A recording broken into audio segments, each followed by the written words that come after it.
Volume 5. Capítulo 71.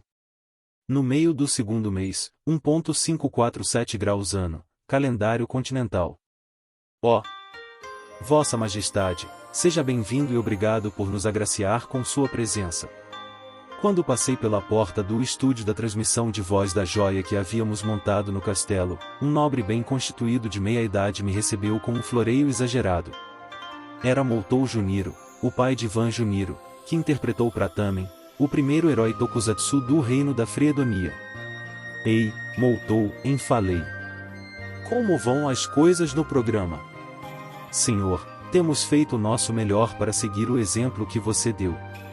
A verdade era que, outro dia, em parte porque seu filho havia se tornado tão popular, tomei a decisão de ir até o fim e nomear Moutou como diretor de produção do programa de transmissão.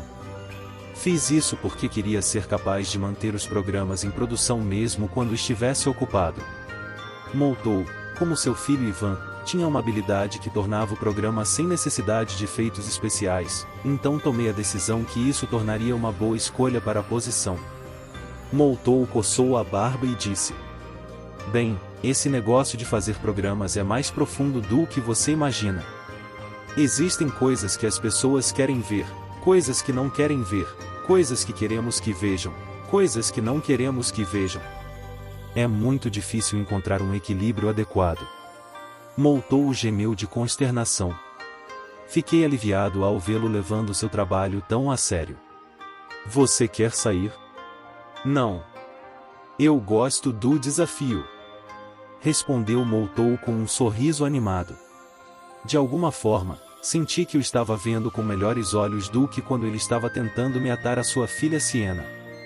Sobre esse assunto, Siena, que agora estava aparecendo ao lado de seu irmão Ivan como uma heroína coadjuvante, algo semelhante a **Clean Street **Nger, disse com um sorriso gentil: Acredito que meu pai encontrou seu propósito na vida. Há um número limitado de maneiras de se tornar um nobre. Você pode se destacar no exército ou na administração, ou pode se tornar um parente da casa real. Essas sempre foram as únicas maneiras, então ele os perseguiu de todo o coração. Porém, Vossa Majestade, você ensinou algo ao meu pai, a alegria de criar um programa de transmissão para entreter o povo. Muito obrigada. Uf! Ela era uma filha tão boa, quase duvidei que fosse realmente uma parente de sangue daquele pai e filho turbulentos. De qualquer forma, vamos voltar ao tópico. Como Siena havia dito, Moutou estava trabalhando com entusiasmo na criação de programas de transmissão. Estendi minha mão para ele. Tenho grandes expectativas, Moutou. Se você continuar desenvolvendo seu ofício, tenho certeza que, eventualmente, vou deixar uma joia aos seus cuidados. Minha nossa! Você me daria uma joia? Sim. Gostaria que você não o usasse para transmissões públicas, mas para abrir sua própria estação de transmissão. Em outras palavras, torná-lo em uma emissora privada. Se tudo o que tivéssemos fosse uma emissora pública, havia limites para o número de programas que poderiam ser produzidos. Para que as coisas aconteçam, seriam necessários mais avanços na tecnologia e as leis apropriadas precisam ser postas em prática, então, isso não aconteceria de imediato. Mesmo assim, era melhor começar a se preparar para os próximos 5 ou 10 anos. Moutou soltou uma risada alegre. Você vai me dar minha própria estação independente, hein? Os sonhos são infinitos. Sim. Então, trabalhe duro para isso. Deixe comigo. Moutou bateu no peito com orgulho, e a propósito, senhor, o que você está fazendo aqui hoje? Oh, sim, isso mesmo. Acho que Juna deve estar por aqui em algum lugar. Se fala da senhorita Juna Doma, ela está atualmente filmando o programa educacional. Moutou apontou para o estúdio. Acontece que Juna estava no meio de uma transmissão ao vivo do programa educacional. A música que ela cantava e dançava era uma canção infantil do outro mundo com um estilo ligeiramente asiático. Sua aparência enquanto dançava com as cordas enroladas nas mangas esvoaçantes era como a de uma donzela celestial.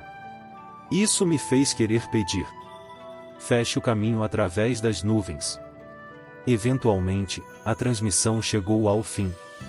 Juna me notou e correu, ainda em sua roupa de palco.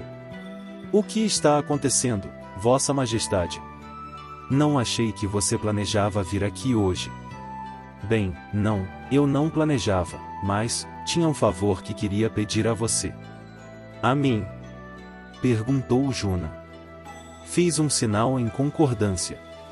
Por cerca de 3 dias, começando amanhã, estarei fora do castelo para me encontrar com alguém. Eu gostaria que você me acompanhasse. Eu não me importo, mas estará deixando a capital sem sua presença por 3 dias inteiros?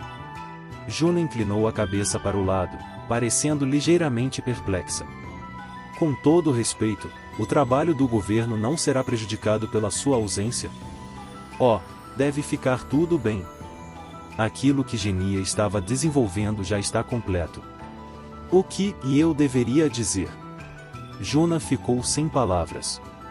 Esperei que Juna se trocasse, então fomos para o escritório. Agora ela estava olhando para a coisa sobre a qual eu estava falando. Sim, eu podia entender.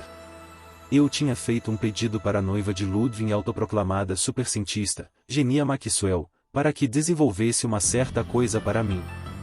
Minha habilidade, poltergeist vivos, poderia imbuir objetos com uma parte de minha consciência, poderia fazê-los flutuar, e poderia permitir-me vê-los de uma visão aérea, mas só era eficaz em um alcance de cerca de 100 metros.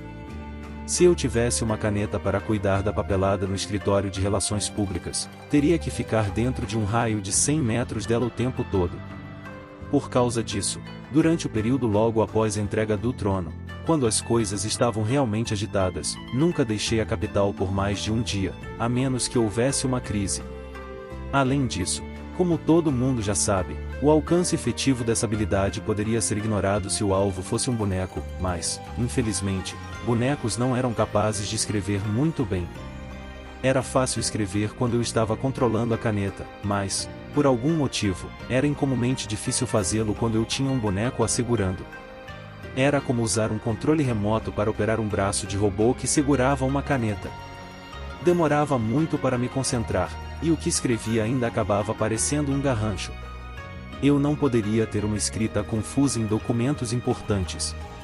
Havia muitos deles que poderiam causar grandes problemas se fossem lidos incorretamente. No final, embora os bonecos negassem a limitação de alcance da minha habilidade, isso não mudava a situação que estava me impedindo de deixar o castelo por um longo período de tempo. Eu sabia que se tivesse uma máquina que pudesse escrever cartas, poderia fazer meu trabalho à distância, e isso me deixaria sair do castelo sem preocupações. Foi nessa época que descobri a altamente capaz, Genia. Ela havia usado ossos de dragão como estrutura básica, combinando-os com várias partes mecânicas e orgânicas para criar o dragão mecânico, Dramesha. Pensei, talvez ela pudesse criar um boneco que se movesse como uma mão humana. Com esse pensamento em mente, fiz o pedido e, outro dia, o braço fabricado número 1, nomeado por ela mesma, foi concluído. De lado, parecia que um braço tinha brotado bizarramente de uma plataforma em forma de L. Em termos simples, era como um braço protético ou um manipulador. No entanto, era estranhamente realista e humano, de uma forma assustadora e desconcertante. Isso ficou evidente pela reação de Juna ao ver a coisa. Oh, Genia, por que você teve que fazê-la tão realista? Bem, experimentei usar o poltergeist vivos para controlar o braço fabricado número 1. O braço artificial se movia suavemente, segurando a caneta e escrevendo cartas em um pedaço de papel. Era 2 vezes mais assustador quando em movimento, então este era o Vale Misterioso 1, hein? Quando os burocratas veem essa coisa funcionando, sempre ficam apavorados, e falei. Ah, e quando as criadas trazem chá, costumam gritar e desmaiar. Entendo perfeitamente como se sentem. Até o sorriso de Juna se contraiu um pouco quando ela disse isso. Afinal, parecia algo saído de uma história de terror. De qualquer forma, agora que posso ter o braço fabricado número 1 trabalhando para mim, posso viajar para fora da capital, falei. Já estou mandando fazer vários deles. Ter um monte deles se movendo. Eu nem quero imaginar como isso parece, disse Juna, parecendo se desculpar, mas concordei com ela. Os bonecos de braço, em uma sala vazia, escrevendo sem parar. Só o fato de imaginar isso já estava deteriorando minha sanidade mental. Juna balançou a cabeça, tentando tirar a imagem de sua mente para que pudesse voltar a focar no assunto em questão. Mas, senhor, por que quer me ter com você como sua parceira? A princesa, Aissa ou Roroa não se sairiam tão bem quanto. Considerando com quem estou lidando desta vez, quero que me empreste sua força e falei. Acho que as outras não serão páreo para ela. Ela? De quem está falando? Comandante da Força de Defesa Nacional Excel Walter. Entendo. A avó, hein? É por isso que você me quer. Juna pareceu satisfeita com essa explicação. No entanto, logo inclinou a cabeça para o lado interrogativamente. Mas, senhor, a avó sempre foi sua aliada, não foi? Quando você diz que elas não seriam páreo para ela, há algum motivo para tomar uma posição contra ela? Quando vi a expressão preocupada no rosto de Juna, falei. Não é isso, e balancei a cabeça. O motivo pelo qual estamos deixando a capital por 3 dias é para fazer um levantamento do andamento de um projeto em que estive trabalhando com Excel, mas, fora isso, ouvi dizer que Marques recentemente fez contato com ela. O camareiro. Por que ele faria isso? Por algum motivo específico? Não, nada tão importante. Ele não parecia estar escondendo nada. Ele estava apenas recebendo conselhos dela sobre algumas coisas, mas é sobre o que ele estava recebendo conselhos que me preocupa. E sobre o que você acha que ele estava recebendo conselhos? Parece que tinha algo a ver com um instrutor sexual para mim. No momento em que eu disse isso, Juna estremeceu um pouco. Instrutores sexuais eram um costume das classes altas neste país. Os cavaleiros, a nobreza e superiores. Quando um homem atingisse a maioridade, uma mulher experiente seria enviada. Para garantir que ele não se envergonhasse quando tomasse uma esposa, ela o ensinaria, bem, em a etiqueta do quarto e outras coisas semelhantes. Era padrão que essas aulas fossem ministradas em uma mesa, como uma aula de saúde e anatomia, mas havia algumas casas que incluíam aprendizado prático. Cocei minha cabeça, sem jeito. Estou fazendo 20 anos este ano e tenho beldades como Licia, Aissa e você ao meu lado. Acho que pensaram que, como um jovem saudável, se nos deixassem em paz, eu colocaria minhas mãos em pelo menos uma de vocês em algum dia, mas isso nunca aconteceu. Mas porque demorei muito, Marques ficou impaciente, e está dizendo que talvez alguma educação seja necessária. Parece que a Cuia concordou nisso. Entendo. Então era isso. Juna acenou com a cabeça, sua expressão ainda se contraindo. A casa real deste país estava à beira da extinção devido à crise de sucessão que eclodiu com a morte do penúltimo rei, então Marques estava sempre me pressionando para me apressar e produzir um herdeiro. Embora o casamento ainda não tivesse ocorrido, eu já estava prometido a Licia e às outras, então, aparentemente, isso não contava como relações sexuais pré-matrimoniais em sua mente. Isso mostrava o quão ruim era a escassez de membros da realeza neste país. E então, os dois se voltaram para Excel, que tem 500 anos e uma abundância de experiência quando se trata de casos românticos, e continuei. Não temos uma boa mulher para o trabalho em mente, disseram eles. E quando eles disseram isso? Tenho um mau pressentimento sobre isso. Excel levantou a mão e se ofereceu. Nunca! Gritou Juna, algo que ela raramente fazia. Parecia que, quando ela imaginou seu prometido, mesmo que isso ainda fosse um segredo, possivelmente tendo relações com sua avó, não conseguiu manter a compostura. Ela mostrou uma mistura de pânico e raiva.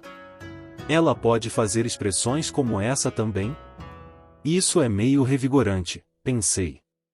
Incidentalmente, quando Marques foi até ela para pedir conselhos, Excel disse, nesse caso, por que eu não ensino ele? Afinal, tenho uma boa experiência neste campo.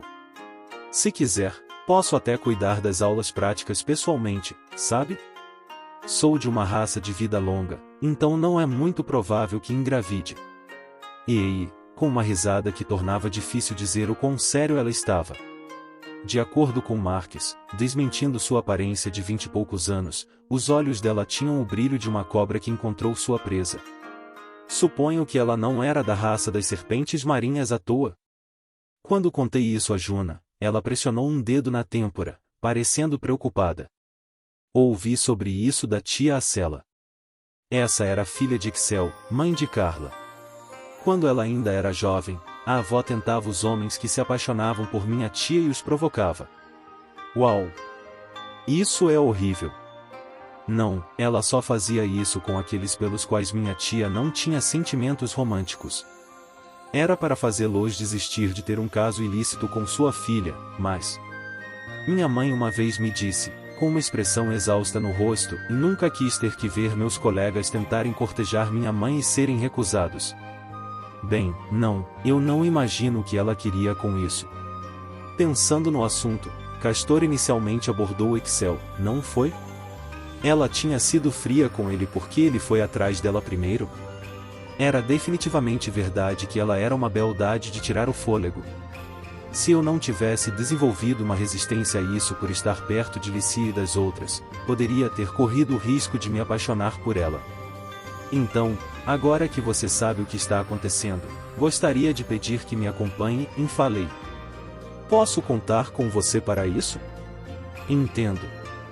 Farei todo o possível para protegê-lo, senhor. Juna me saudou com o rosto cheio de determinação. Proteger-me de quê? Sim, a resposta era desnecessária.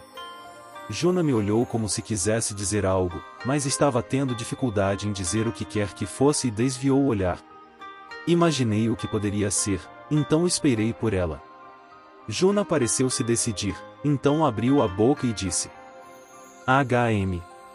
Sobre o problema que você está tendo, bem, não seria resolvido se você apenas colocasse as mãos em uma de nós?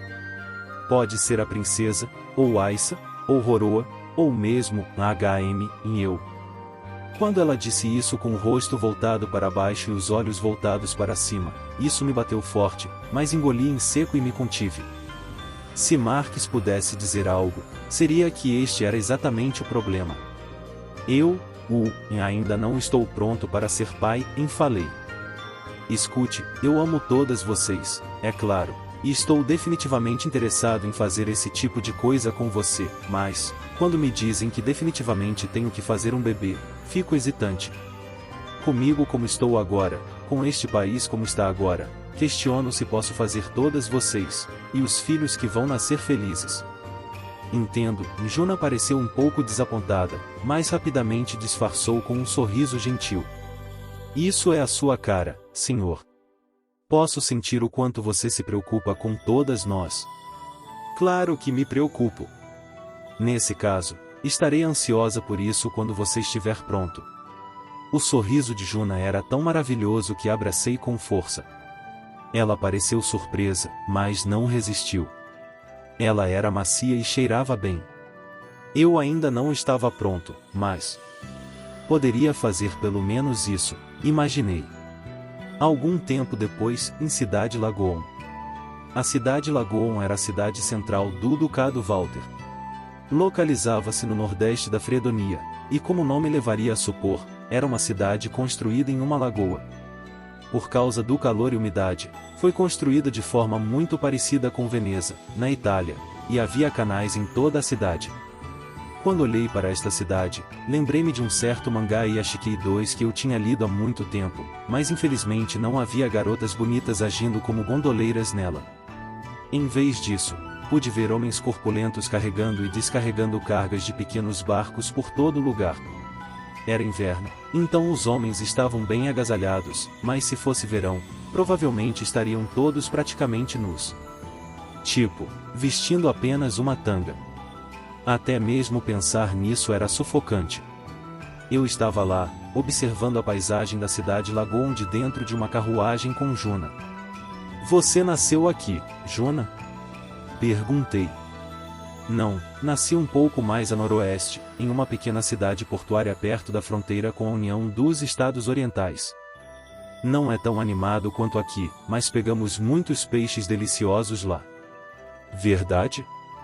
Eu gostaria de ir lá algum dia. Sim, espero que vá. Enquanto estávamos tendo aquela conversa agradável, a carruagem chegou à mansão de Excel. Na cidade Lagoon, a fortaleza da marinha, havia uma base, mas não havia castelo. Isso porque não previram que a cidade seria sitiada por uma força terrestre.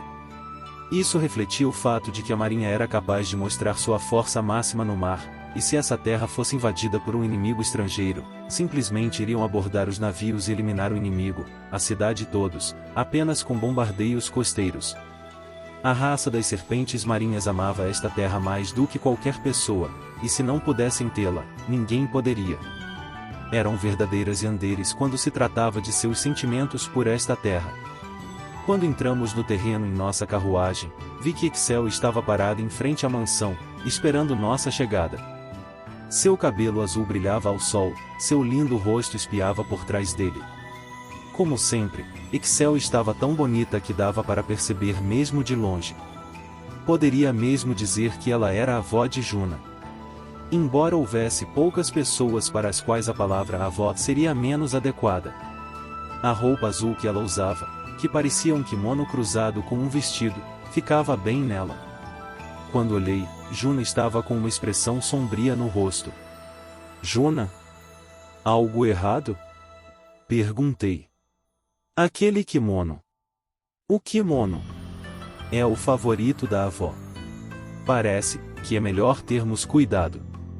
HM. Tecnicamente, meu único objetivo aqui é inspecionar uma instalação militar.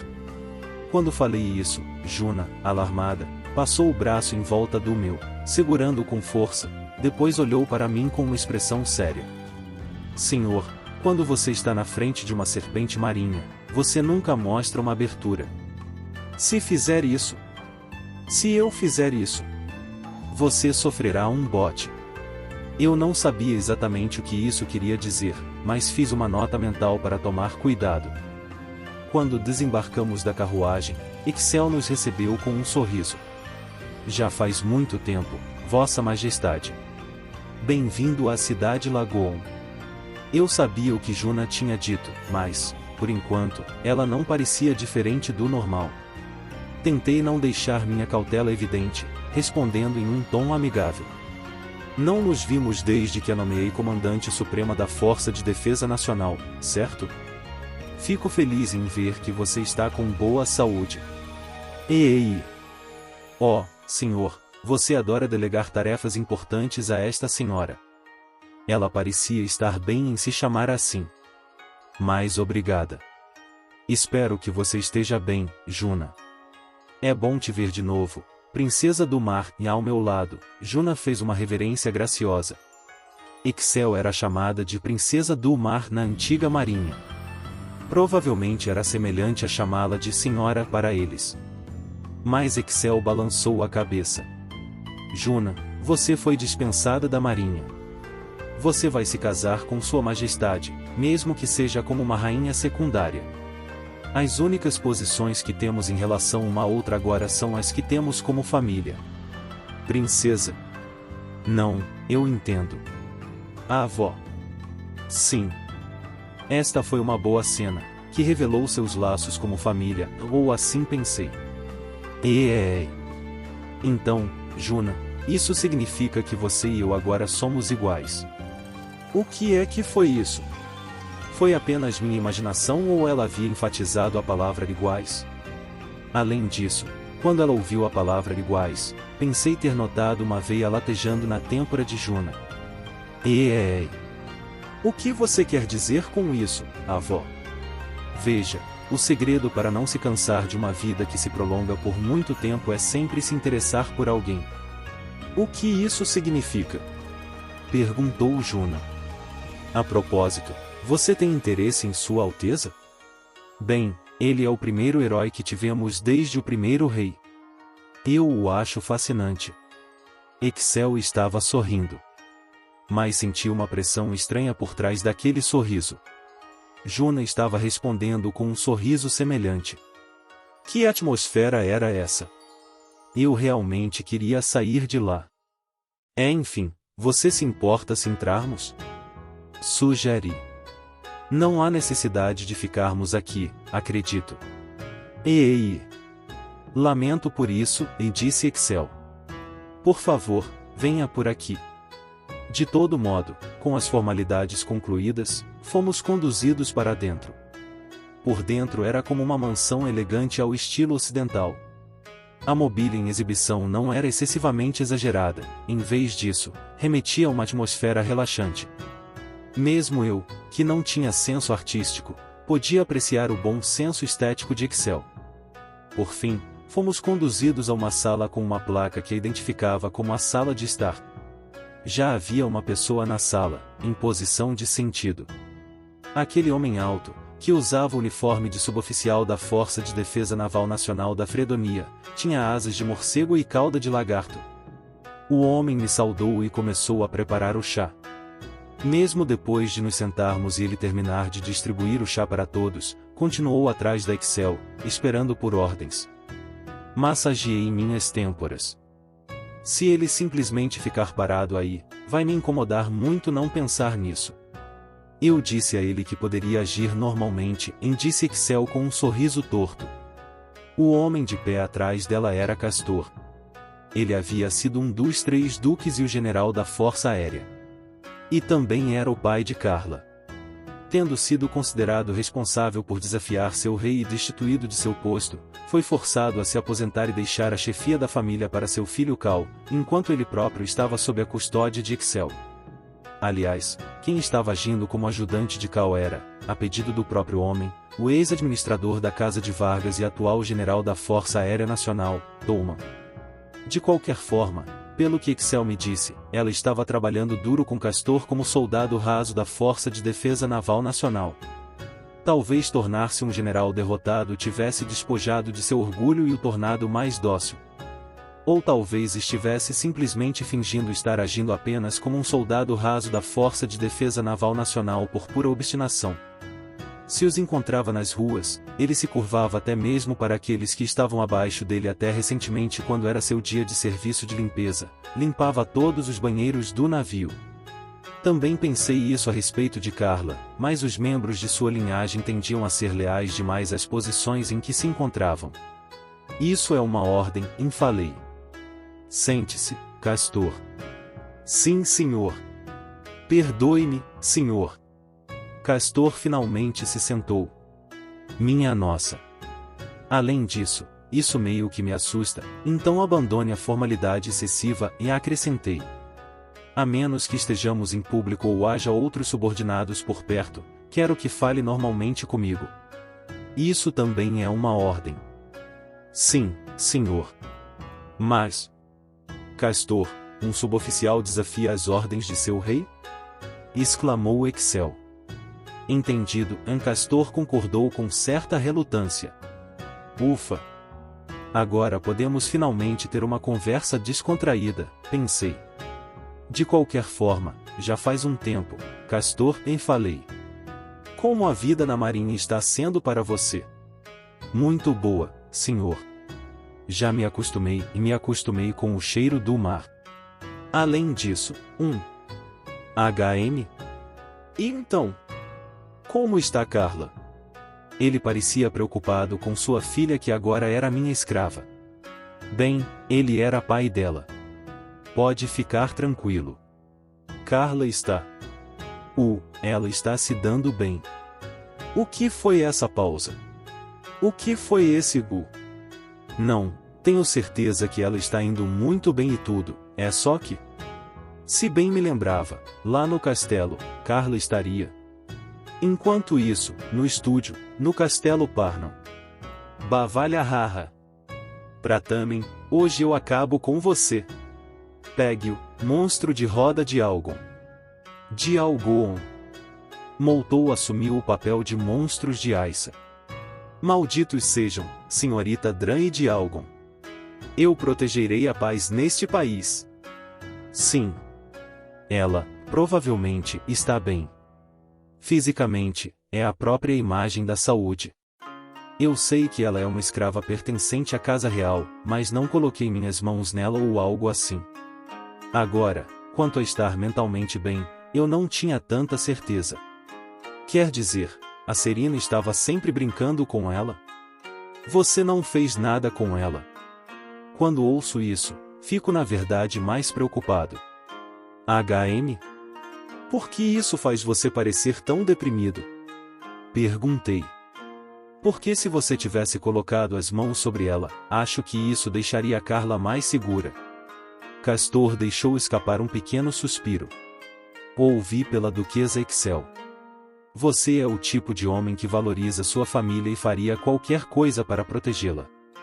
Desde que cheguei aqui, ouvi rumores sobre o que você faz e tenho a mesma opinião.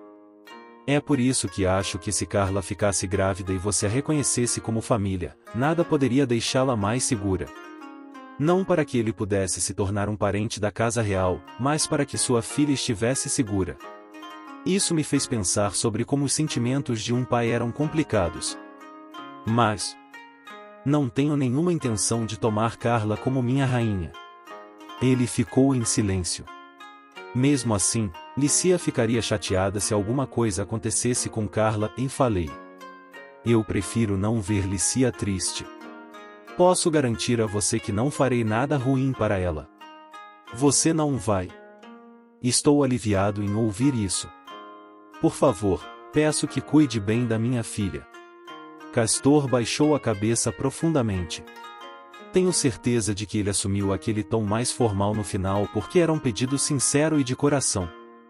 Com a forma como Excel o estava tratando, talvez isso tivesse ajudado a crescer um pouco como ser humano. Bem, como um dragonato, na verdade. Olhei para Excel. Então, Excel, acha que podemos usar esse cara? Ei! Eu o preparei bem. Como esperaria de um homem que já liderou exércitos, ele aprende rapidamente. Do jeito que as coisas estão indo, eu diria que é possível. Entendo. Bem, então vamos. Terminada aquela conversa que só nós dois entendemos, Excel e eu nos levantamos. Quando nos viram levantar de repente, Juna e Castor arregalaram os olhos. HM, senhor. Onde estamos indo? Perguntou Juna com um olhar vazio. Eu sorri ironicamente. Já esqueceu? Nosso plano para o dia é inspecionar uma instalação militar, lembra? Oh, agora que você mencionou. Isso mesmo. As bochechas de Juna ficaram vermelhas de vergonha. Sua mente devia ter estado preocupada em ficar em guarda contra Excel. Quando ela ficava envergonhada, até agia de acordo com sua idade. Era muito fofo. Eu gostaria de poder apenas observá-la para sempre, mas tinha coisas importantes que realmente precisavam ser feitas. Pois bem, primeira ordem do dia, virei para Castor, que parecia não ter ideia do que estava acontecendo. Por enquanto, vamos colocar uma venda nos olhos de Castor. Volume 5. Capítulo 72. Com Castor vendado, entramos na gôndola de um viver, então viajamos 1 hora ou mais, incluindo tempo de transferência para um navio no meio do caminho. Quando finalmente chegamos ao nosso destino, falei a Castor. Certo, agora você pode tirar a venda. Por que você parece tão arrogante? Resmungou Castor. Mesmo enquanto resmungava sobre isso, ele tirou a venda. Quando fez, viu-se no meio da floresta. Os únicos ali eram Juna, Castor, Excel e eu, e a única coisa à vista era um monte de árvores. O que estamos fazendo em um lugar como este? Castor parecia curioso, mas então de repente pareceu perceber algo e franziu a testa. Ele me perguntou, isso é em uma ilha ou algo assim? Oh! Por que você pensaria isso? Posso sentir o cheiro de água salgada em todas as direções. Estamos perto do mar, certo? Afinal, pegamos um barco no meio da viagem. Perceptivo, falei. Mesmo estando com os olhos vendados o tempo todo, ele percebeu na mesma hora que estávamos cercados pelo mar. Isso foi impressionante. Pude ver que Excel o treinou bem. Foi quando percebi que Juna estava pasma com o que estava vendo. Qual é o problema? Perguntei. Oh, não. É só que, no caminho para cá, vi um monte de coisas incríveis, disse Juna, um pouco envergonhada, percebendo que a peguei com a guarda baixa. Oh! Pensando bem, nunca contei a ela sobre este lugar, contei? Afinal, eu estava deixando tudo nas mãos da Excel. Vendo Juna assim, Castor parecia ainda mais desconfiado. O que seria este lugar? HM? Bem, para colocar nos termos mais simples que posso. É a nossa arma secreta e um campo de testes para um tipo de tropa, talvez? Arma secreta? Repetiu Castor. É mais rápido apenas mostrar. Venha por aqui. Comecei a andar e liderar o caminho para todos. Depois de caminharmos um pouco, chegamos a uma clareira. Era um campo coberto de grama curta. Não havia nada no alto, então o céu azul se espalhava sobre nossas cabeças. Quando olhei para o céu, havia cavaleiros viver voando em formação. Apontei para aqueles cavaleiros viver. Castor, o que você pensa quando vê isso? São muito rápidos, disse Castor, semicerrando os olhos como se estivesse brilhando. Muito rápidos. Essa não é uma velocidade na qual os Vivern podem voar. Estão usando magia ou algo assim? Bem, quando se trata de magia, poderia dizer que estão usando, de certa forma, sim. Mas, se usassem magia para criar um vento de cauda, acha que ainda poderiam voar em formação assim? Não, não seria possível. Se estivessem se acelerando com magia, estariam menos sincronizados. Como Castor estava dizendo, as pessoas tinham vários níveis de habilidade quando se tratava de magia. Mesmo que usassem magia do mesmo tipo, o poder, o alcance e o custo dependiam da pessoa. É por isso que, mesmo se reuníssemos um monte de pessoas com a mesma habilidade de manipular o vento, provavelmente não seriam capazes de voar em formações organizadas como aquela enquanto aceleravam com magia. Então, essa velocidade não era proveniente de magia, mas sim de tecnologia. Quero que você olhe para a parte de trás das celas, falei. Há algo anexado lá, e observou Castor, olhando para onde apontei. São aqueles anéis?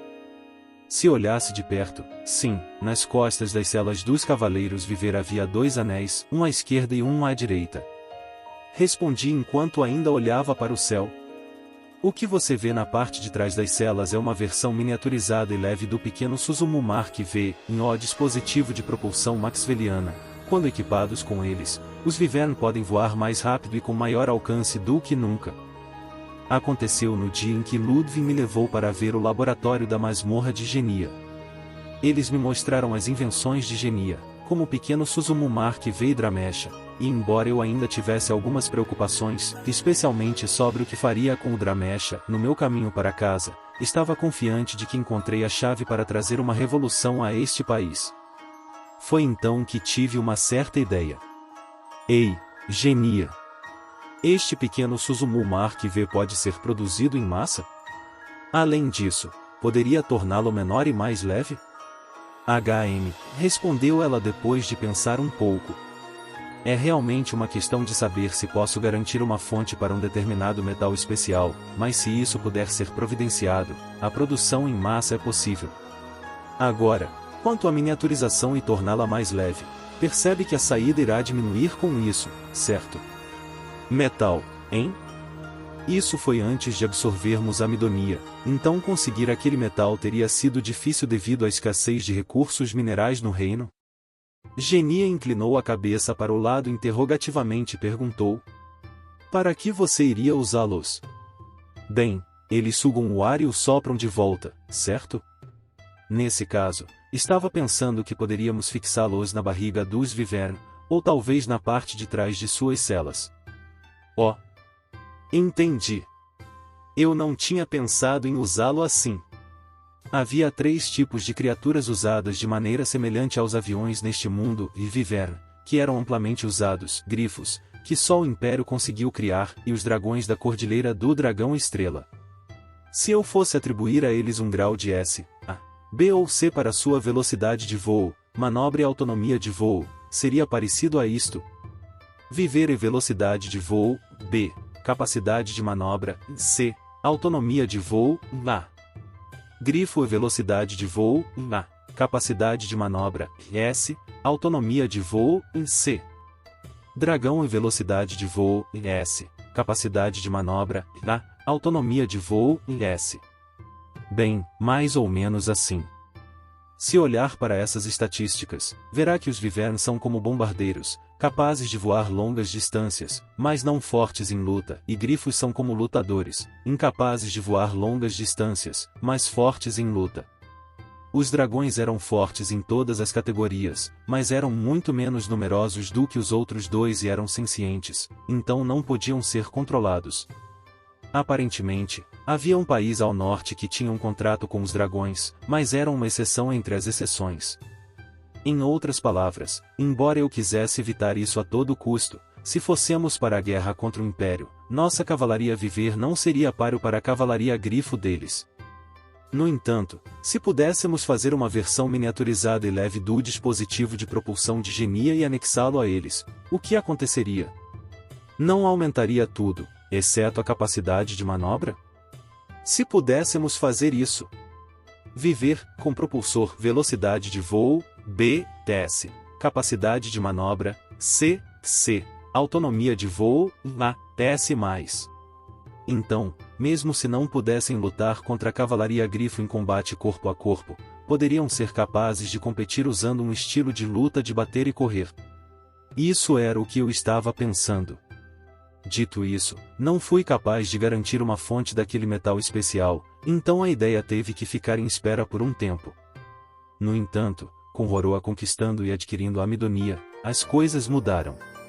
Embora a taxa de autossuficiência alimentar da Amidonia fosse baixa, produzia uma riqueza de recursos minerais valiosos além do ferro. E isso incluía o metal especial.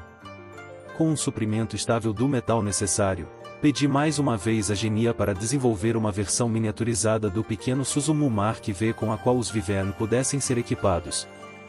E então, ela desenvolveu o pequeno Suzumu Mark V leve e concluí. O enorme pequeno Suzumu Mark V havia sido feito menor, mais leve e capaz de ser instalado na parte de trás da cela de um viver. A razão de haver dois anéis era que, com apenas um, atraía os cavaleiros que ficavam na frente dele. Para evitar isso, os anéis foram posicionados à esquerda e à direita. A propósito, quando não estavam em uso, quando o piloto queria se concentrar em curvas fechadas ou o viver estava batendo as asas, podiam ser fechados como conchas de molusco. Em contraste, quando o dispositivo estava em uso, para voos de alta velocidade e longo alcance, o viver podia manter suas asas fixas na posição aberta, focando apenas na criação de sustentação.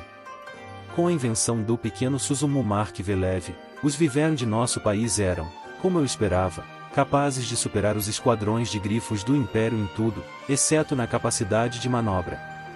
Ao ouvir essa explicação, o ex-general da Força Aérea, Castor, ficou profundamente impressionado. É uma invenção incrível, sim, mas você não poderia ter feito algo sobre esse nome? Essa foi a única coisa que o desapontou. Eu poderia relevar. Pelo menos o registrei como dispositivo de propulsão maxwelliano leve e falei. Sim, acho que é melhor. Foi quando percebi que Juna estava com uma expressão sombria no rosto. Ei, o que há de errado, Juna? Perguntei. HM, você está planejando lutar contra o Império, senhor? Perguntou, preocupada. Oh! Tendo ouvido minha explicação, talvez ela pensasse isso, hein? Era verdade, eu estava usando o Império como meu inimigo imaginário ao desenvolver armas. Afinal, sempre se deve estar preparado para um inimigo mais forte. Mas, enquanto a Imperatriz Maria do Império Gran Caos permanecer fiel a seus ideais e permanecer firme, não acho que teremos problemas, falei. Não tenho intenção de lutar contra o Império da forma que ele está agora. Não tem. Não. Mas, ninguém sabe o que o futuro reserva.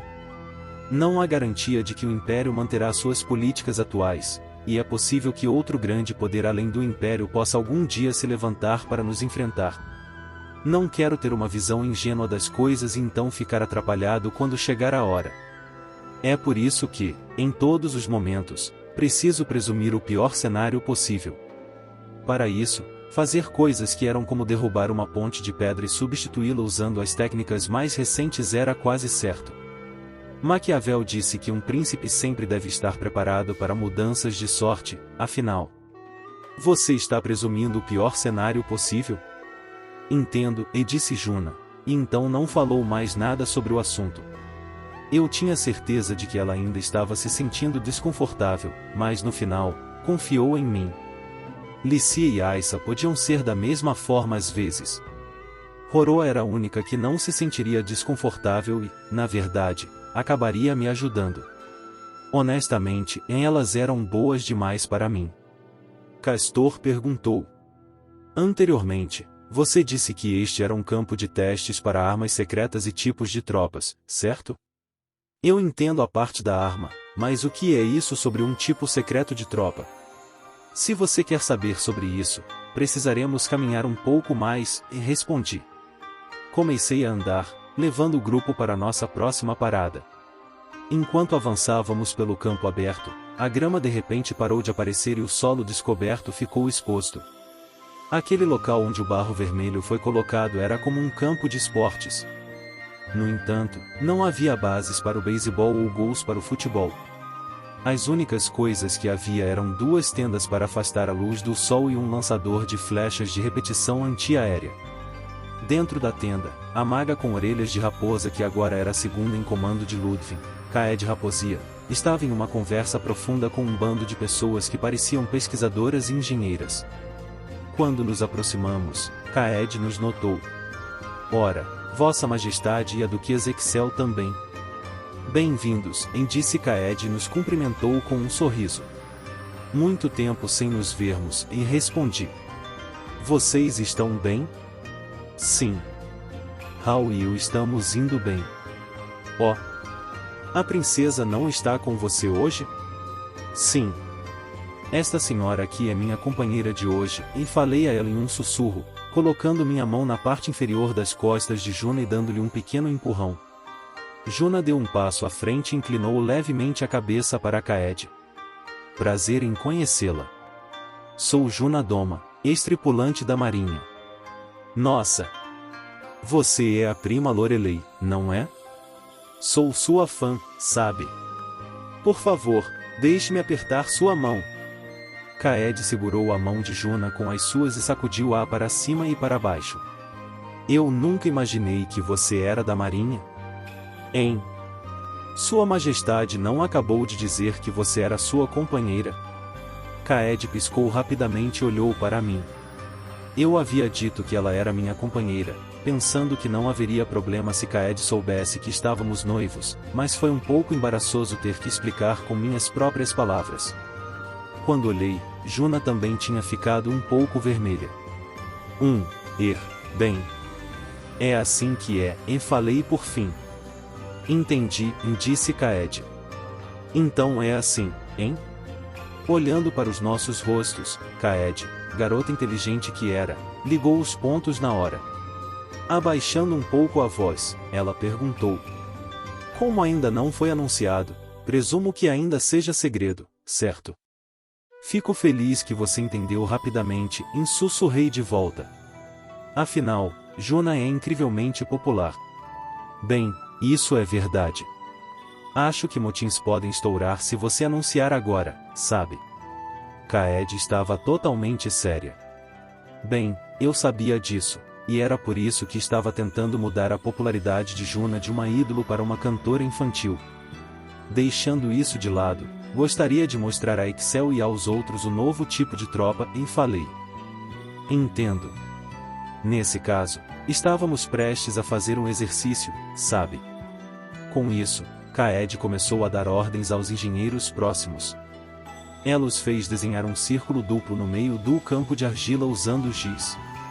Então usou sua magia do tipo terra, manipulação de gravidade, para mover o lançador de flechas de repetição antiaérea para o centro do círculo.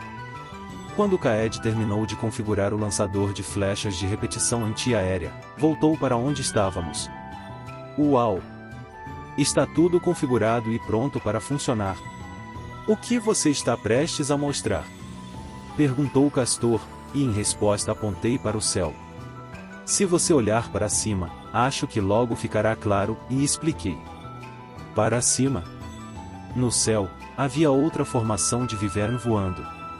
Até aquele ponto da descrição, era o mesmo que ele tinha visto antes, mas, desta vez, os Vivern estavam carregando algo em suas patas traseiras. Os Vivern, ao contrário dos dragões, e como os pássaros, tinham asas em vez das patas dianteiras. Quando a formação dos Vivern passou por cima de nossas cabeças, largaram ao mesmo tempo o que quer que estivessem carregando. Essas incontáveis coisas que foram lançadas estavam caindo em nossa direção em linha reta. Quanto mais perto ficavam do solo, mais sua forma gradualmente se tornava aparente. Eram pessoas. Inúmeras pessoas estavam caindo. Além do mais, podíamos dizer que todos carregavam armas. Então, apenas fracamente, ouvimos seus gritos. Varrain! Albert estava lá, misturado com as pessoas gritando e caindo. Ei! Eles simplesmente jogaram um monte de gente! Gritou Castor, parecendo em pânico. Se não soubesse o que estava acontecendo, essa era a resposta natural, eu acho.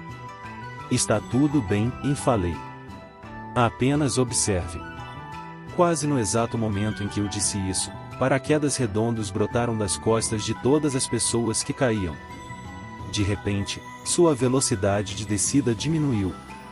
Os paraquedas floresceram no céu como flores brancas, quase como se estivéssemos assistindo a fogos de artifício à distância. Porém, se desaparecessem como fogos de artifício, Hal e os outros estariam ferrados. Castor olhou para o esquadrão de paraquedistas, estupefato. O que exatamente são aquelas coisas? O equipamento, você quer dizer? Ou o tipo de tropa? Perguntei. Ambos. O equipamento é chamado de paraquedas. Quando abertos, reduzem sua velocidade de queda, permitindo uma aterrissagem segura. Fui para a equipe de desenvolvimento e disse, ei, existe uma coisa assim, e pedi que fizessem para mim. Agora, quanto ao tipo de tropa. São paraquedistas viver. Eu os chamo de dracotropas. Dracotropas? Perguntou o Castor. São um tipo de tropa que cai do céu assim para surpreender o inimigo, joga a retaguarda inimiga no caos e toma as suas posições. Normalmente, são um tipo de tropa que precisaria de aviões para criar, mas temos Vivern aqui neste mundo. Decidi que as bases já haviam sido estabelecidas para desenvolvê-los, então arranjei para que isso fosse feito. Quando eu estava pensando se poderia recriar os tipos de tropas que existiam em meu antigo mundo aqui, os paraquedistas foram os primeiros que me vieram à mente. Na Alemanha, eram chamados de Fallschirmjäger e eram usados desde a Segunda Guerra Mundial. Suas missões principais eram, como expliquei, emboscadas, causando caos e tomando posições. Muitos deles eram machões, e a primeira brigada aérea do Japão tinha histórias sobre eles que fariam qualquer um pensar que saíram de algum mangá. Exemplo, rasgar um fio de 2 milímetros de espessura com as mãos nuas. Os primeiros paraquedistas do meu antigo mundo tinham seus equipamentos separados em containers separados, então se descessem em um lugar diferente, teriam que lutar com nada além de revólveres. Mas este era um mundo de espada e feitiçaria, então se os nossos pudessem levar apenas uma arma especializada com eles, ainda poderiam lutar bem. Para Hal, se ele tivesse apenas uma lança, provavelmente, sozinho, causaria o caos total no acampamento inimigo. Dessa perspectiva, era uma boa combinação para este mundo. Castor olhou para mim com curiosidade. São dracotropas, mesmo que estejam saltando de Vivern? Ei! Qual é o problema? Além disso, Dracotropa soa mais legal do que Vivertropa, de qualquer maneira. Acho que sim. Sim, a frieza era importante. Eles não precisavam necessariamente pular de dragões. Deixando isso de lado, eu tinha outro objetivo em organizar uma unidade de Dracotropas, acrescentei. HM? Ainda há algo mais? Assista e você verá. Certo, Kaed, faça. Sim, senhor. Quando dei o sinal, Kaed ergueu a mão direita. Então. Agora. Fogo. Sabe. Quando Kaed baixou a mão, o lançador de flechas de repetição antiaérea no centro do círculo duplo disparou todas as flechas de uma vez. As flechas com seu alcance e precisão aprimorados por magia foram arremessados em direção a Hal e os outros. Para deixar claro, as pontas das flechas foram feitas com materiais que não iriam machucá-los, mesmo se fossem acertados, mas quando estavam voando tão rápido, iria doer muito. Vai se ferrar! Hal soltou um grito de guerra quase sem igual ao derrubar as flechas com a lança que segurava. Os outros as abateram com espadas, bloquearam-nas com escudos enormes, desviaram-nas com broquéis ou encontraram outras maneiras de se defender da chuva de projéteis. Eventualmente, quando ele se aproximou do chão, Hal cobriu sua lança com fogo, ou não. Apenas a jogou direto no lançador de flechas de repetição antiaérea. Tunk! A lança atingiu o lançador de flechas de repetição antiaérea. Se Hal tivesse coberto sua lança em chamas, teria-o perfurado e incendiado, silenciando-o completamente. Em outras palavras, a queda foi um sucesso. Cessar fogo. Ao sinal de Kaed, o lançador de flechas de repetição antiaérea parou. Hal e seus companheiros dracotropas pousaram no círculo duplo, um após o outro. Enquanto os observava com o canto do olho, expliquei para Castor. Este é o outro uso para eles. São destruidores de lançadores de flechas de repetição antiaérea. A arma foi desenvolvida para neutralizar o considerável poder aéreo fornecido pela cavalaria viver, esquadrões de grifos e cavaleiros de dragão. O lançador de flechas de repetição antiaérea tinha seu alcance e habilidade de rastreamento bastante aumentados por magia, tornando o inimigo natural de unidades voadoras como cavaleiros viver. Por causa disso, os atacantes não podiam usar seu poder aéreo para bombardear uma cidade repentinamente. Se queriam bombardear a cidade com seu poder aéreo, primeiro precisavam destruir estas defesas que estariam nas muralhas do castelo. Graças a isso, teriam que lançar um cerco usando uma força terrestre como o exército. Somente depois que o exército tomasse as muralhas ou destruísse os lançadores de flechas de repetição antiaérea usando armas de cerco, suas forças no ar poderiam realizar operações de bombardeio na cidade. Dito isso, se a cidade estivesse sendo bombardeada, os defensores já teriam perdido. Aparentemente, era bom senso se renderem no momento em que o bombardeio aéreo se tornasse possível. Era por isso que, em batalhas de cerco, o trabalho da Força Aérea era realmente apenas derrubar a Força Aérea do outro lado para que não pudessem atacar o exército. Isso me fez pensar. Se houvesse uma maneira mais simples de atacar os lançadores de flechas de repetição antiaérea, a Força Aérea poderia ser usada mais cedo, e isso poderia permitir a resolução rápida da batalha. Então, o que eu formulei como minha resposta a isso foram as dracotropas, e me expliquei. Porque, como você viu enquanto observava Hal, as elites aparentemente podem cortar as flechas que vão voando em direção deles. As dracotropas são uma unidade especial que abre caminho através de uma tempestade de flechas para pousar onde os lançadores de flechas de repetição antiaérea estão e neutralizá-los. Vê, você faz isso parecer tão fácil. Hal se aproximou e se juntou a nós, ofegante e parecendo exausto. Deve ter sido um treino duro. Embora ainda fosse o segundo mês do ano, ele estava encharcado de suor. Ele cortou o paraquedas e talvez tenha se sentido com calor, porque ficou sem nada além de uma camiseta sem mangas. Hal pegou um cantil com água de Kaed enquanto reclamava. Honestamente, você me joga do céu de novo, e de novo, e de novo. Vou apenas lembrar a você, existem precauções de segurança, e falei. Se você entrar na zona de perigo sem a abertura do paraquedas, os cavaleiros viver devem resgatá-lo. Esse não é o problema, disse Hal. Ser jogado do céu é assustador. O vento ruge enquanto passa por seus ouvidos. Não sei quantas vezes pensei que ia morrer. Oh! Sim! Eu nunca iria querer fazer isso. Eu também não estou fazendo porque quero, gritou ele. Enquanto eu estava brincando com Hal, Castor levantou uma questão. Para lançar Dracotropas, você não precisa romper o poder aéreo do inimigo primeiro? Se a cavalaria viver está carregando Dracotropas, não podem lutar tão bem, podem? Esse era o ex-general da Força Aérea. Ele percebeu um bom ponto.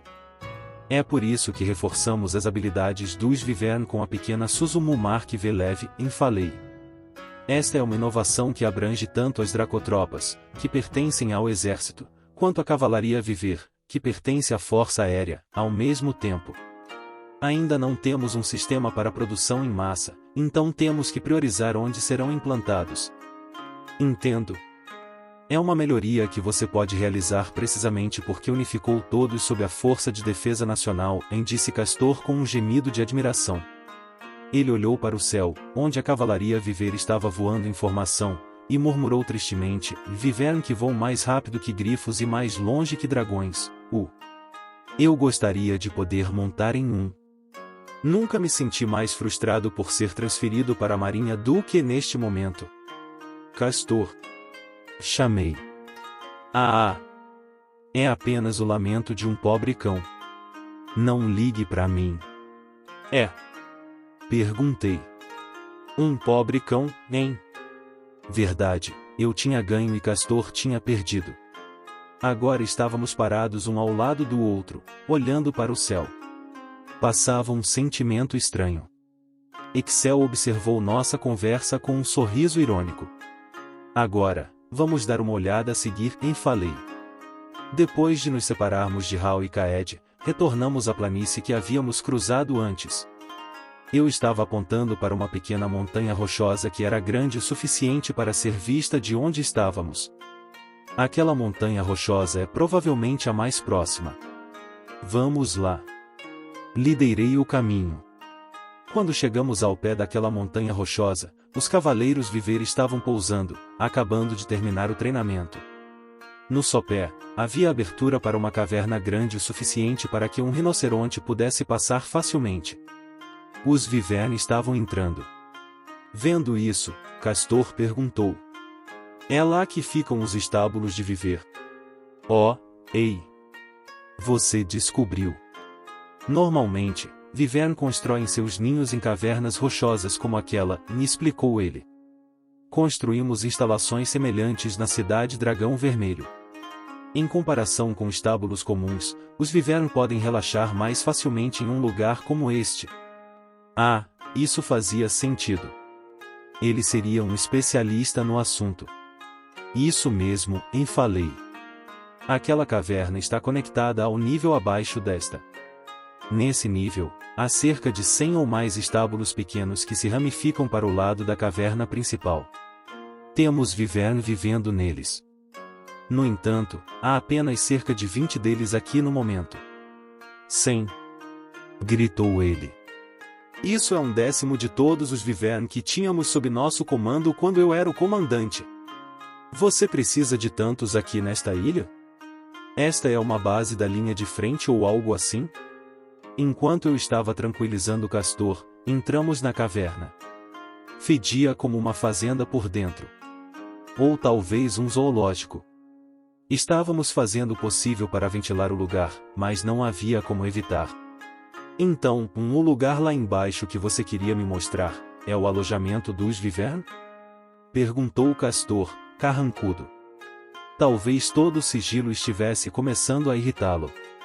Não, é ainda mais abaixo, falei. Vamos, por aqui.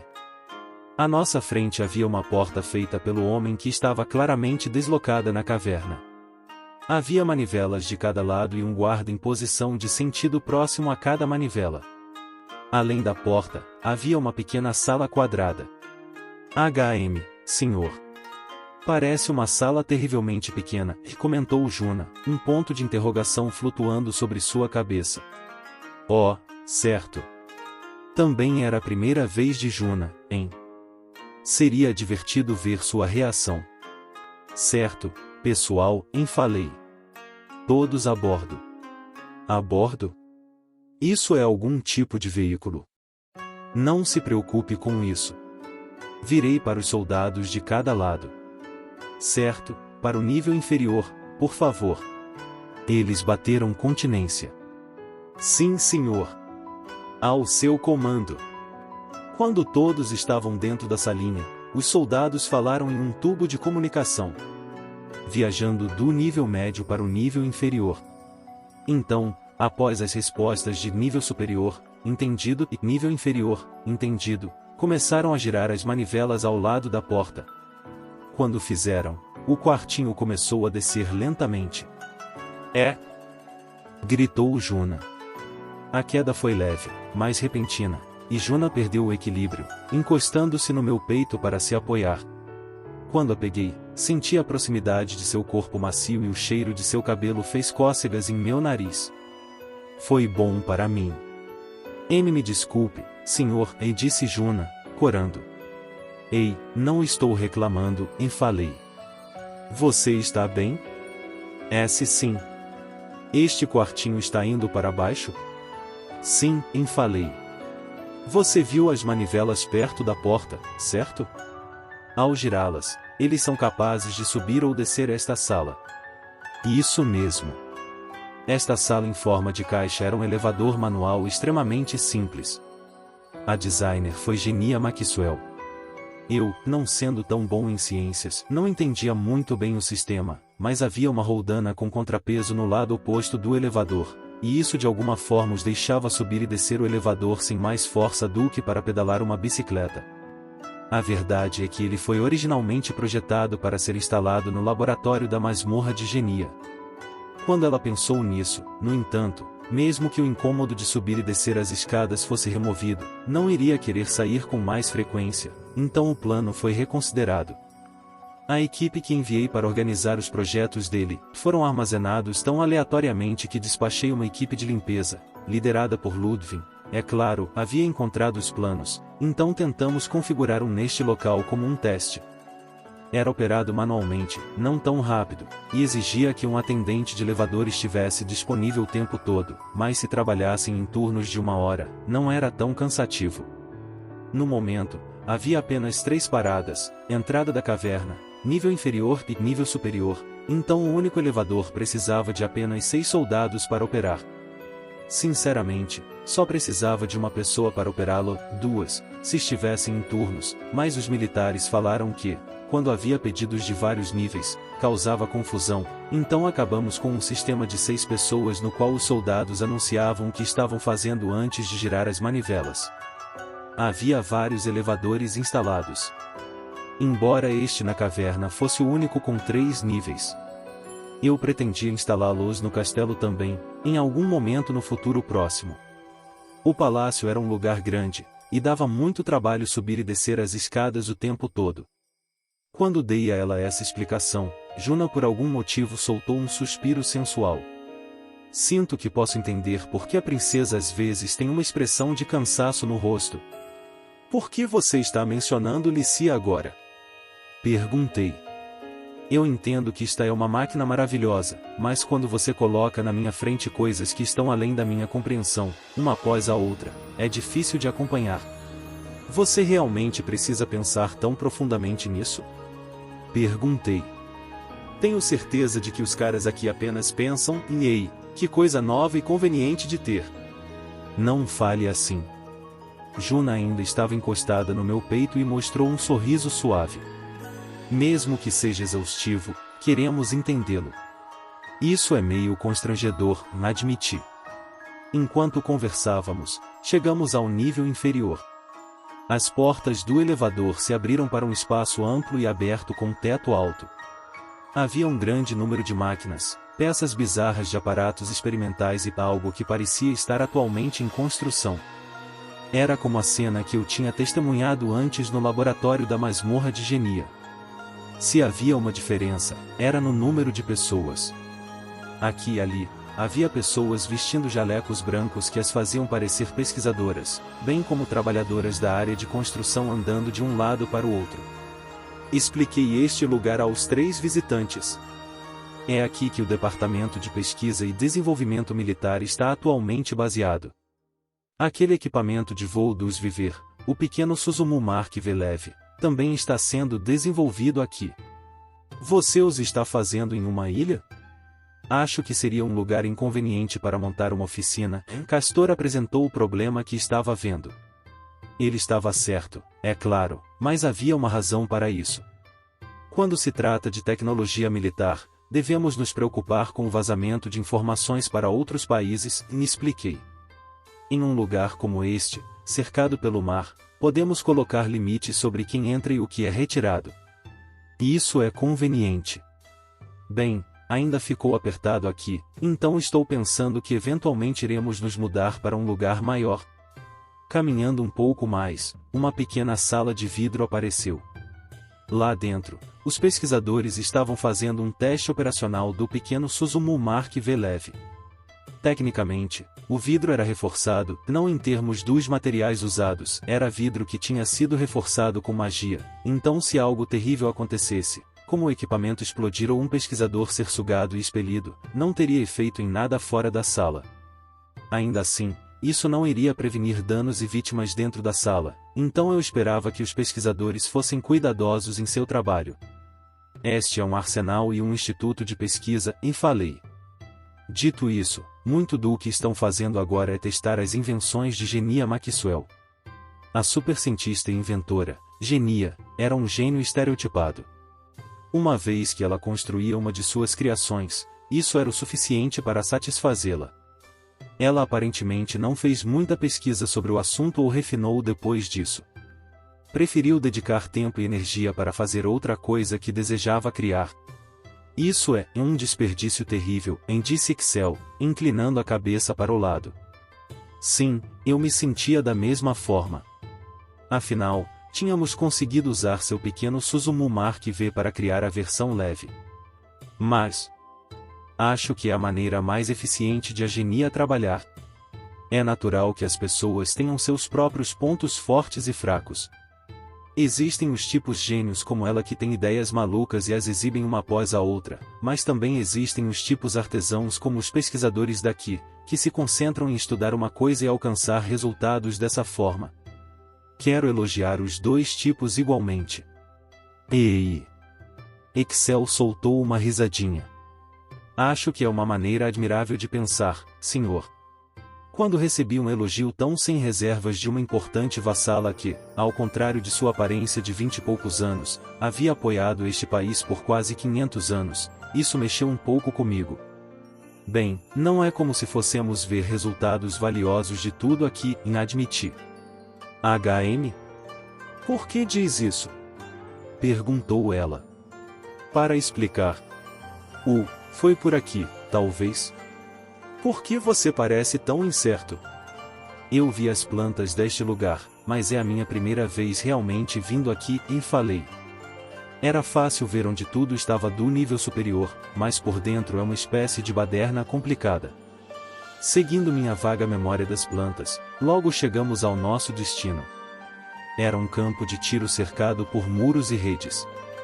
Havia arcos encostados na parede e, por algum motivo, duas armaduras de couro configuradas como alvos. A distância era de apenas cerca de 10 metros. Você ainda tem um campo de tiro? Perguntou o Castor. Mas com os alvos tão próximos, não será muito útil para o treinamento. Ele pegou um dos arcos que estava encostado na parede. Isso seria porque não é para treinar. Veja bem, falei, se querem treinar, podem treinar no nível superior. Acho que faz sentido. Em vez disso, este lugar é para testar arcos e flechas ou testar a durabilidade da armadura. Explicando isso, entreguei uma flecha a Castor. Castor. Como você está com o arco? Não tire sarro de mim. Posso não ser mais mas um general deve estar familiarizado com todas as artes marciais.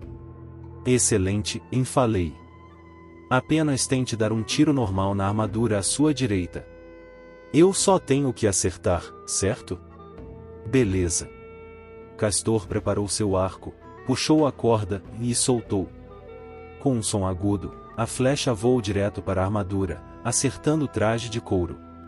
No entanto, apenas a ponta da flecha ficou cravado, e ela não perfurou.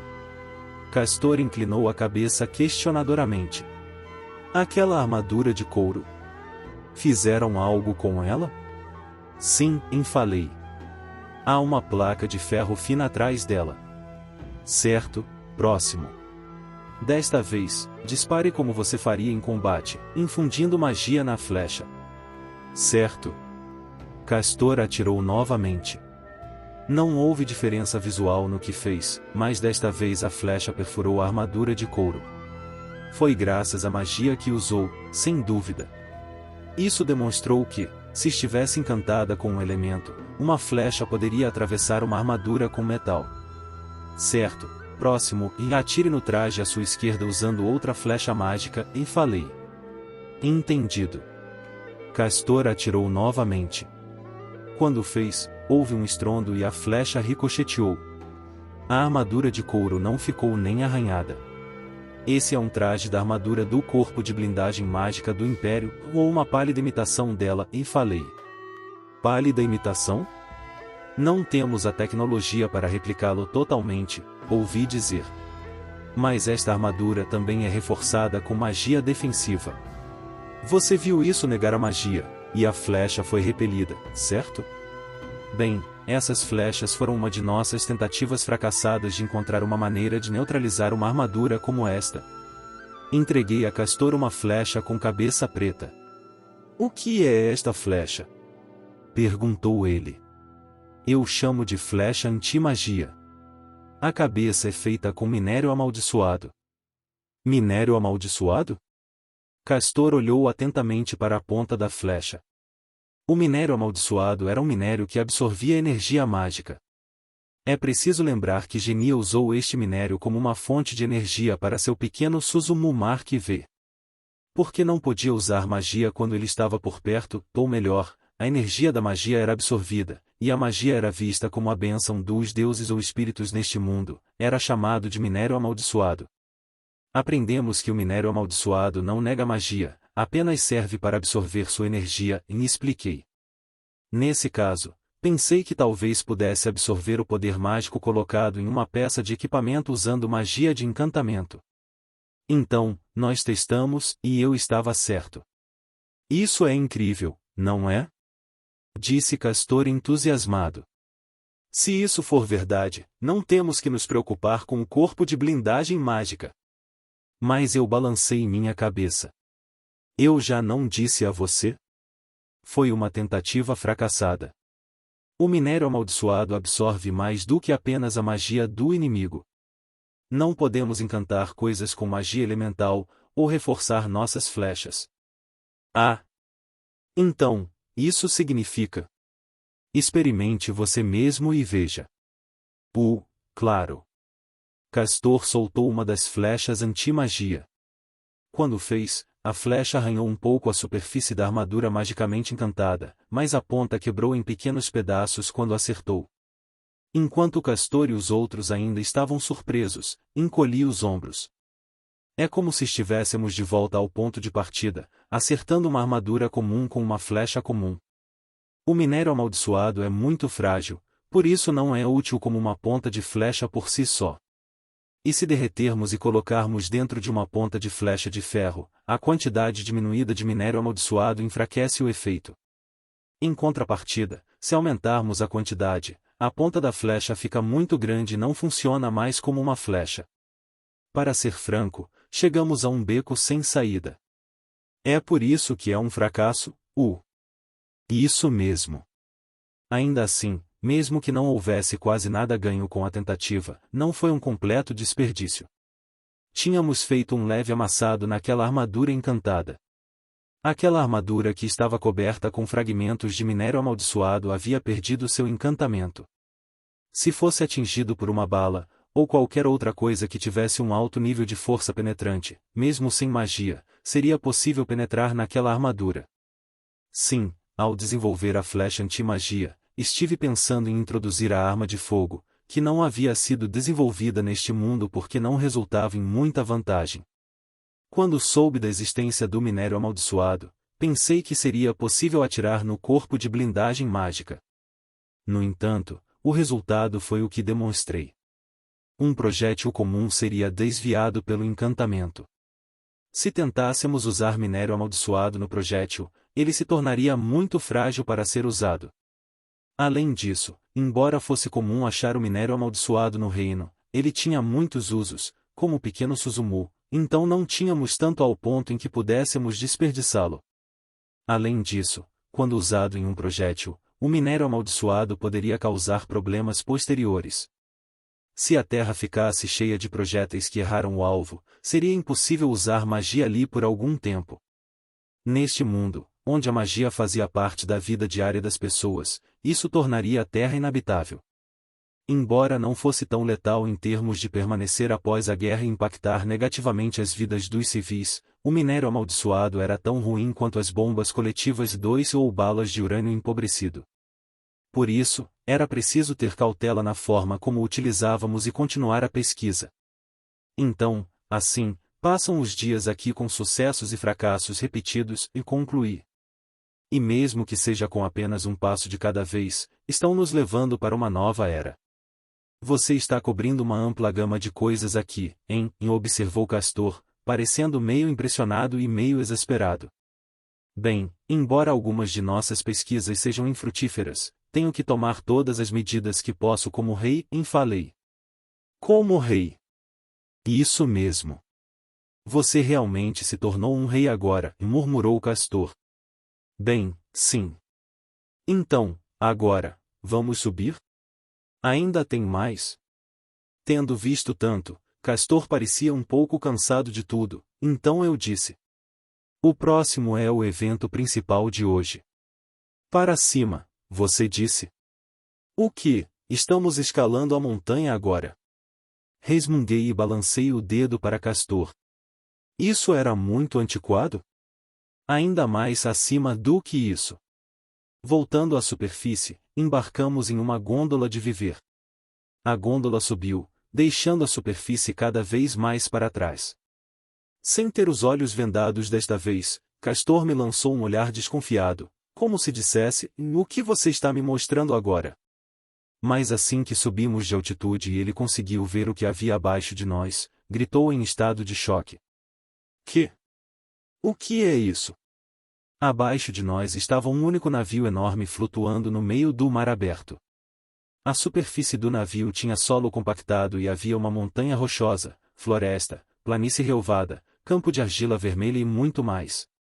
Visto de cima, parecia nada mais do que uma ilhota solitária nos mares distantes. Mas, embaixo do solo, era um pedaço grande de metal.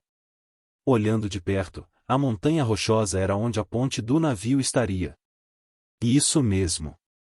Até agora, não tínhamos estado em uma ilha. Estivemos naquele navio. Vivern temem o mar e falei a Castor, que parecia sem palavras com a visão incrível. Isso porque Vivern, sem o alcance de voo dos dragões, não podem cruzar o mar, certo? Para ser mais preciso, Vivern odeiam estar tão longe no mar ao ponto de não conseguirem ver terra. É por isso que faz parte do bom senso que você não pode empregar Vivern em batalhas navais, certo? Se certo, Castor assentiu. Como os dragões podiam voar continuamente por distâncias incríveis, podiam cruzar o mar em um único voo, e isso significava que não tinham razão para temê-lo. No entanto, Vivern, com seu menor alcance de voo, perderiam a força no meio do caminho caso tentassem cruzar o mar. Por causa disso, temiam ir longe o suficiente para perder a terra de vista. Isso também se aplicava aos esquadrões de grifos do Império, que tinham um alcance de voo ainda mais curto do que os Vivern. Na verdade, tinham medo até de rios caso não conseguissem ver o outro lado. Gemeu Castor. Agora que você mencionou, os Vivern estavam voando em formação antes, não estavam? Não. Até mesmo viver carregando esta gôndola parece perfeitamente bem aqui no meio do mar. Finalmente, Castor estava começando a entender a situação. No entanto, quanto mais ele percebia, mais seus olhos se abriam de surpresa. Seus lábios tremiam. Você! O que diabos você criou aqui? Um navio que transporta poder aéreo através do mar e também atua como uma base, falei. No meu mundo, um navio como este era chamado de porta-aviões, ou apenas portador. Isso mesmo. Aquele navio em forma de ilha era análogo a um porta-aviões, com cavaleiros viver como um análogo aos aviões de combate. Quando vi que este mundo tinha viver em navios de aço, imaginei se eu poderia combinar os dois para criar um porta-aviões. Quando comecei a planejar, o primeiro problema que me foi apontado foi o medo que os Vivern tinham do mar. Foi então que tive a ideia, e expliquei, a ideia de tentar enganar os Vivern para que não tivessem medo do mar. Recebi a dica de que precisava com o primeiro dos 36 estratagemas do meu mundo e engane o imperador para cruzar o oceano. É sobre fazer sua estratégia parecer nada fora do comum, então agir enquanto a guarda do seu inimigo está baixa. O estratagema se baseava em um acontecimento quando, para colocar o imperador de Tang, que temia o mar, a bordo de um barco, seus lacaios empilharam terra em cima dele para fazer com que ficasse parecido com a terra. Eu pensei que talvez pudesse usar o mesmo truque em Vivern. Primeiro, criei um navio gigante e coloquei solo sobre ele. Embora uma parte tenha sido deixada como terra, a maior parte foi coberta com grama ou árvores para criar planícies e florestas. A ponte foi coberta com concreto romano e pintada para disfarçar como uma montanha rochosa. Então, a fim de reduzir os níveis de estresse dos Vivern, seus estábulos e tudo abaixo do convés foi feito para parecer o interior de uma caverna. Basicamente, eu estava tentando fazer os Vivern reconhecerem este portador como uma ilha. O problema era como encontraria propulsão para mover meu porta-aviões tipo ilha, mas isso foi resolvido graças ao pequeno Suzumu Mark V de Genia. Eles não eram visíveis do ar, mas haviam 4 pequenos Suzumu Mark V presos às laterais deste porta-aviões tipo ilha abaixo da linha da água. O motivo pelo qual a distribuição do modelo leve não foi adiante foi porque priorizei a produção desses maiores. Agora, quanto a este porta-aviões tipo ilha que tínhamos construído, ele ainda estava incompleto. Levou muito tempo para acostumar os Vivern ao porta-aviões. Nossas primeiras prioridades foram dar a ele as características mínimas exigidas de um navio, fazer com que o exterior parecesse uma ilha e focar em torná-lo apto para o mar. Em termos de propulsão, o plano era na verdade ter o dobro do número de pequenos Suzumu Mark V, com o número atual, só poderia andar lentamente, e a área atualmente sendo usada como um laboratório militar de pesquisa e desenvolvimento acabaria por ser usada para armazenamento de equipamentos e alojamentos da tripulação. Estavam acampando em tendas no convés. Castor, que estava olhando para o cruzador semi-acabado em transe, se virou para mim com os olhos cheios de descrença. Mas esta coisa é enorme. Há quanto tempo você está construindo isso? HM? Se quer dizer quando comecei a reunir fundos e materiais, fiz isso logo após assumir o trono. O quê? Antes de lutar contra mim e a Amidonia? Fazia parte do meu plano de enriquecer o país e fortalecer os militares, e falei. Como um trunfo contra o Império. Com os braços cruzados, recostei-me no sofá da gôndola. Afinal, naquela época eu não sabia no que o Império estava pensando. Estava trabalhando em um plano que me daria um trunfo quando tivéssemos que nos opor a eles.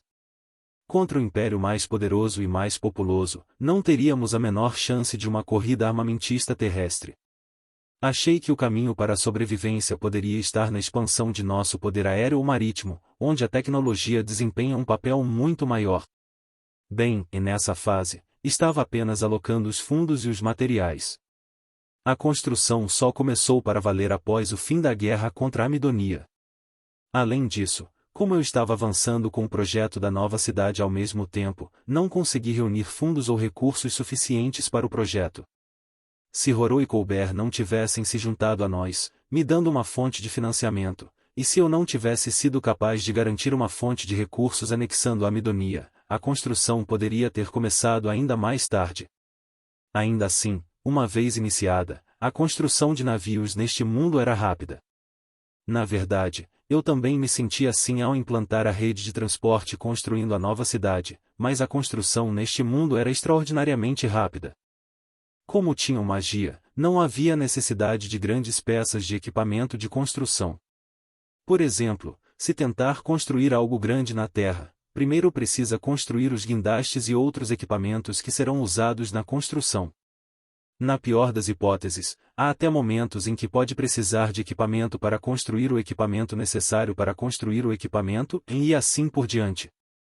No entanto, porque havia magos de terra que podiam manipular a gravidade neste mundo, esse equipamento não era necessário. Além disso, um mago de fogo experiente poderia lidar com fundição de metal e soldagem em um estalar de dedos. Neste mundo, com seu estranho equilíbrio de coisas que podiam e não podiam ser feitas, parecia que realmente demorava mais tempo para garantir os fundos e materiais do que qualquer outra coisa. Levantei-me e fiquei na frente de Castor, que ainda estava boquiaberto com tudo. Bem, isso é o que tenho feito como rei, Castor, e falei, olhando diretamente nos olhos. Você se rebelou contra mim porque pensava que eu era um usurpador. Parece que suas dúvidas já foram esclarecidas pelas tentativas de Licia e da Excel de dissuadi-lo, mas, no final, você ainda optou por se opor a mim, preparado para se martirizar por sua amizade com Jorge Carmine. Então você perdeu e foi colocado sob a custódia de Excel.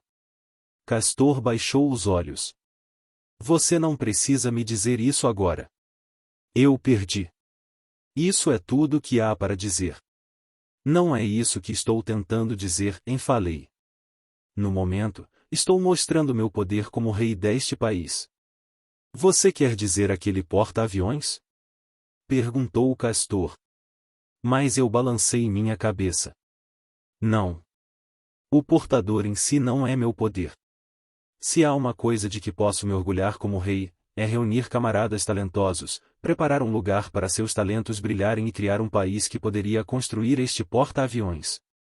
Quando você vê do que sou capaz, não parece adequado que me sirva. Castor balançou a cabeça com um sorriso irônico. Você me derrotou completamente. Agora posso ver claramente porque o rei Albert deixou o país para você.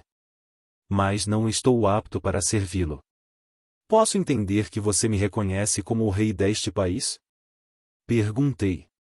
HM? Sim, eu te reconheço. Você é um rei e tanto. Ele me reconheceu como rei.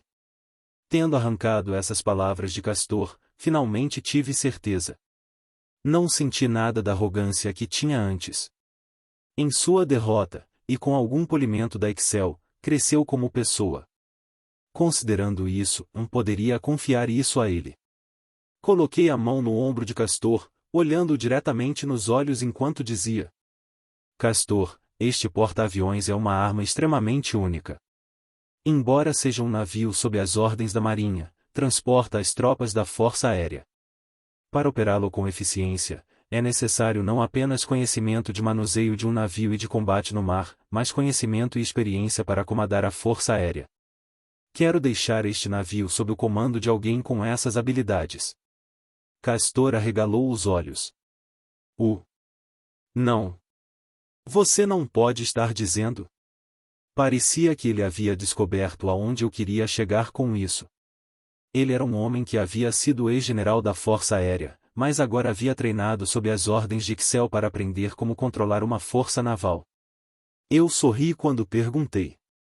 Tenho certeza que você continuou estudando, mesmo agora que está na Marinha, certo? Sim, senhor. Excel socou tudo em mim. Castor levantou-se da cadeira e ajoelhou-se, juntando as mãos à sua frente e abaixando a cabeça.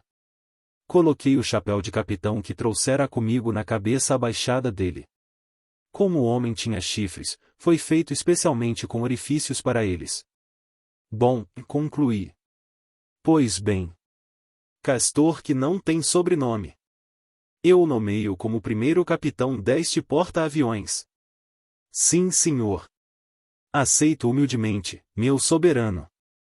Meu soberano, Foi um pouco constrangedor ser chamado assim, mas era um sinal de que Castor realmente me aceitou como seu soberano, então eu estava mais do que feliz em aceitar. Enquanto eu pensava nisso, Excel, que havia vigiado silenciosamente os procedimentos até aquele ponto, se manifestou. Ei, que bom! Menos um fardo sobre meus ombros. Então ela sorriu. Eu já tinha dito que queria tornar Castor o capitão deste porta-aviões, antes que ela começasse a ensiná-lo. A propósito, senhor, continuou Excel. Acho que este navio é um navio maravilhoso, mas não seria bom continuar a chamá-lo de o porta-aviões para sempre. Por que não lhe dá um nome agora? HM? Oh! Você tem razão, falei. Qual seria um bom nome?